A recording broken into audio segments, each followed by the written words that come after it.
আমি চলে এলাম জিরাটের আরও একটি পুজো মণ্ডপে, স্মৃতি মন্দির।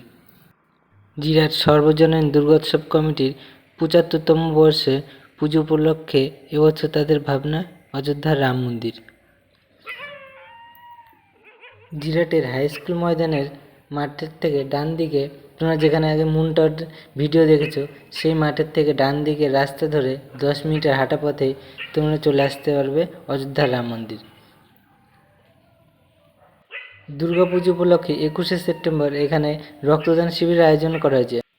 বাঁশের কাজ অনেকটা হয়ে গেছে, কাঠামোর কাজ হবে বাইরের দিকটা, নিচের দিকটা কাঠামোর কাজটা হয়ে গেছে, উপরের দিকটা কিন্তু কাঠামো এখনও অনেকটাই বাকি।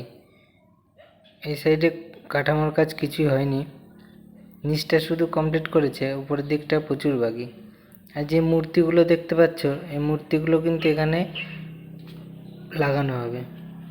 এগুলো ফাইবার দিয়ে তৈরি করা হয়েছে।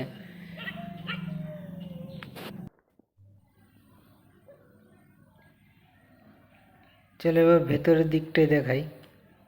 ভেতরের দিকে এখানে কাঠ কিন্তু পাতা কমপ্লিট হয়ে গেছে, যাতে কাদা না হয়ে যায়। এগুলো বেশিরভাগ পুজো মণ্ডপে কিন্তু এগুলো কিন্তু নিয়ম আছে যে প্রত্যেকটা জায়গায় যাতে কোনো দর্শনার্থীদের যাতে অসুবিধা না হয়, এই জন্য কিন্তু কাঠ পেতে দেওয়া হয়।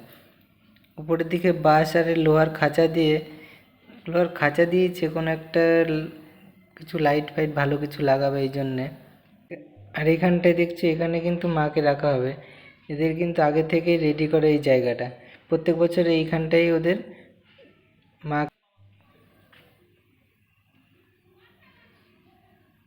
এখানে কাঠামোর স্ট্রাকচারগুলো কিন্তু কমপ্লিট করে রেখে দিয়েছে, মূর্তিগুলোও কিছু আছে। আর এই দেখো, এগুলোই পিলার। বাইরে থেকে কি সুন্দর সৌন্দর্য দেখতে, হেভি লাগে, কিন্তু ভেতরের দেখো পুরো ফাঁপা। এগুলো সব ফাইবার দিয়েই তৈরি করা হয় প্রচুর। দেখো এগুলো সব কিন্তু পিলার। এগুলোকে দেখে অনেকটাই মনে হয় কিন্তু অরিজিনাল পাথর দিয়ে তৈরি করা হয়, কিন্তু নয়, এগুলো সব ফাইবার দিয়ে তৈরি করা। আর এই লোহার স্ট্রাকচারের কোনো পার লাইট, কালারিং লাইটগুলো লাগানো হবে, বোঝা যাচ্ছে না ওদের কী করবে।